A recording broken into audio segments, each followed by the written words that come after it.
My healing journey of thriving through complex PTSD. I am a thriver of childhood sexual abuse, childhood emotional neglect, Sri Lankan ethnic war, divorce, and many more.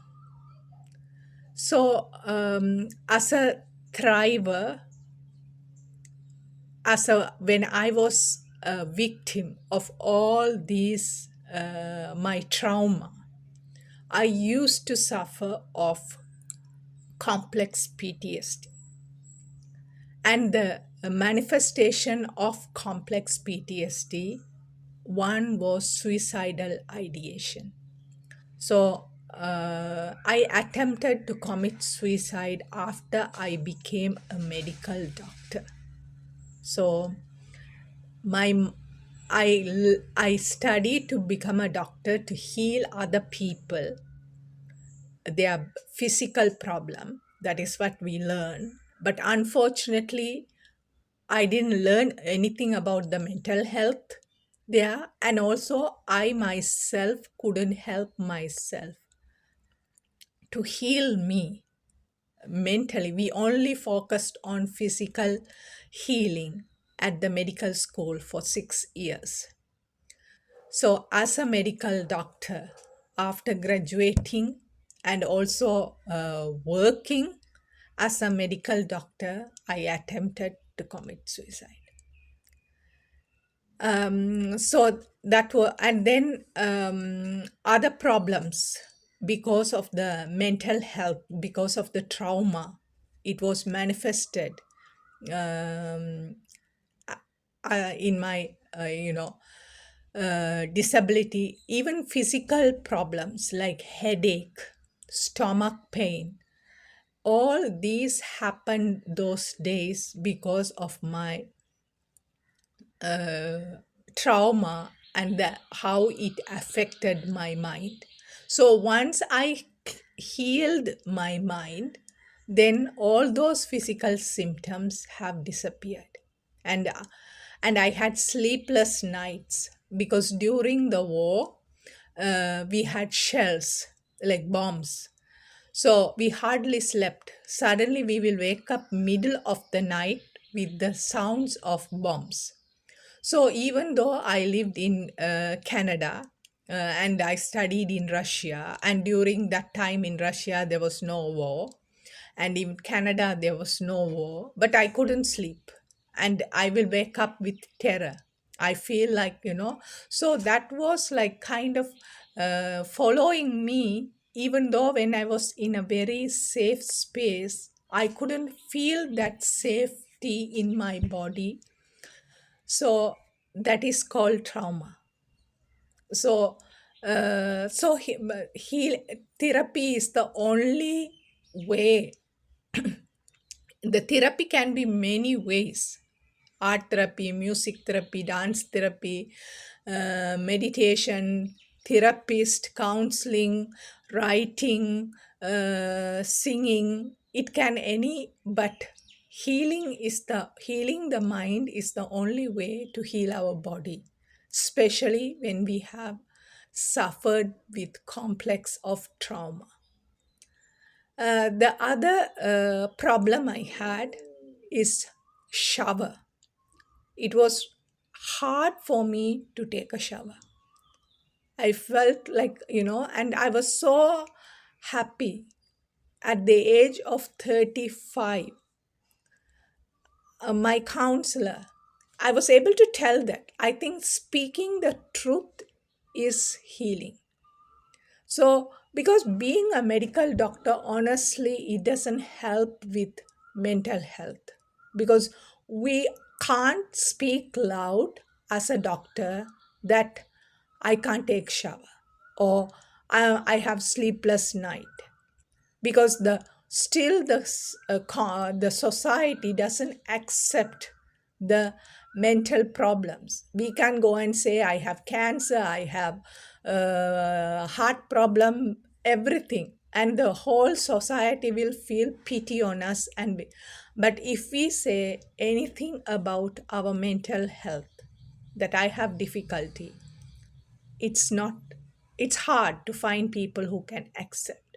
And I have lost people, friends, because of sharing the truth, that I have difficulty, and they try to find a solution. They try to like, no, no, no, no, you should do this, you should not speak like that. But the truth, I am the only one knows what is happening in deep within me. So chronic isolation and loneliness, and also silence, because I was not a person like this even in the childhood, to you know very kind of a fearful kind of a person. So that also, a part of this trauma, how it affected me. And imposter syndrome. So even though I was a medical doctor, I was fluent in English, but when I got married to my ex-husband who was abusive, he told me my English is not enough, and I believed in that, because I already had that belief that I'm not enough, I'm not good. So whoever came into my life and they agreed with what I believed, I totally believed and I accepted this. They are right. So that is another hurdle, because especially when we are respected in the society, especially in Sri Lanka, doctors are seen as gods. So because when I started to work, I was 26, 20, yeah, 26 at that time. So when I walk into my medical clinic, everybody will stand up. And I felt very uncomfortable, because just a couple of months before I was a student. But suddenly overnight, I became this big person, doctor. They just gave me this, and I was expected something like a god walking on the street. And the way they treated me, and it was very difficult for me, because I was so wounded child in me, and I didn't have that kind of a high expectancy or high rate of life, because my trauma couldn't go to that level. So that was also one of the most difficult thing, to come, live like a equal, or come to that level, because for me now I'm equality. So I don't care whether somebody treats me up or down, I am who I am. And if somebody praises me, I think that is what Lord Buddha talks about, equanimity. Whether you are praised or you are cursed, you be who you are. And I have come to this state because of thriving through the complex PTSD. But before, as a victim and survivor of complex PTSD, it was so hard. Even somebody praises me, it's very difficult. And when somebody puts me down, it's so easy to accept it. And I feel like, yeah, that's me. I can't do anything. I can't speak anything. I don't know anything. And it was really sad, like having all these qualities or all these abilities in me, and living in that denial that I'm nothing. And that is how the PTSD brings us into the trauma, makes us into nothing. So it is a journey for me to overcome it and own myself as who I am. A beautiful soul born in this world with all the possibility of every good things within me. And I have to get out of that trauma bondage, and also trauma bonding relationships, to deliver myself.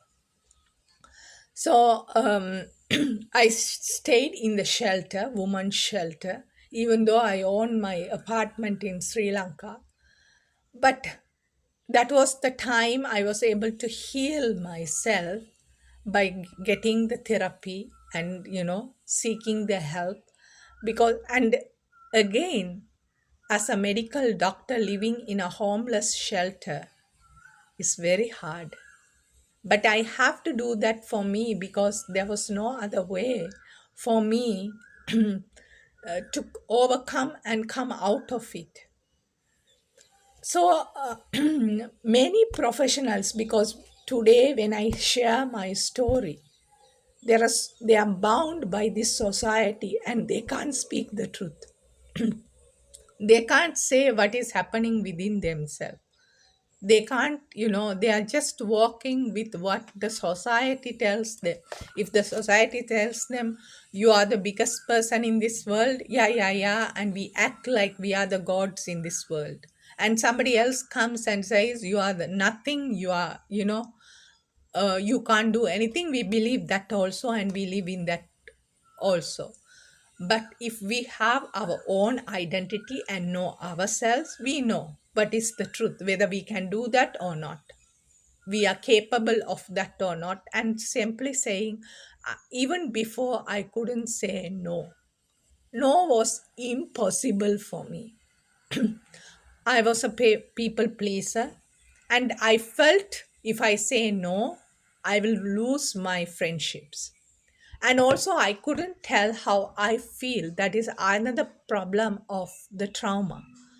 So I couldn't speak the truth about my expressions of my feeling. I'm angry, I'm sad, and what you said to me hurt me. What you did to me, I was sad because you failed, you didn't remember this. All this, to express ourselves is healthy, but unfortunately I couldn't do that before. Either I will disappear or I will fight, right? Fight, flight, freeze. And mine was always been freeze. So that's why I was seen as a golden child, because I'm perfectly fine in front of others. I never argued, I never fought with anybody. So this is how life has been, and it was so painful. And simply living out of that trauma to please other people, live in their shoes, forgetting who I am. But once I thrived through this complex PTSD, I became very comfortable with my own skin, own self. I'm happy when I get angry, when I'm sad, when I'm upset. It doesn't bother me because that is human. We are human. We have to show all the emotions and we have to be grateful for the emotions which shows up, and we are capable to regulate them and show it on the right way at the right time to right people, and also not being afraid of speaking the truth. So this is all can happen only through therapy. Otherwise, we will remain who we are, and sometimes we remain as children in this adult body and we act like children because we have not grown up. And whatever age that trauma happened, we remain who we are. So let's grow up and let's celebrate our life and let's make the process to be who we are. So I wish all of you, whatever trauma you have carried, it can happen in this life or it can be passed through our generations, the generational trauma. May you all be healed. May you all find your liberation, and may you all enjoy this life being who you are, and celebrate life for being who you are. It doesn't matter what state we are in this life. Accept it and be grateful. So, wishing you all the very best, and I'm looking forward for more thrivers stories and their journey, that we all can be inspired by each other. Thank you.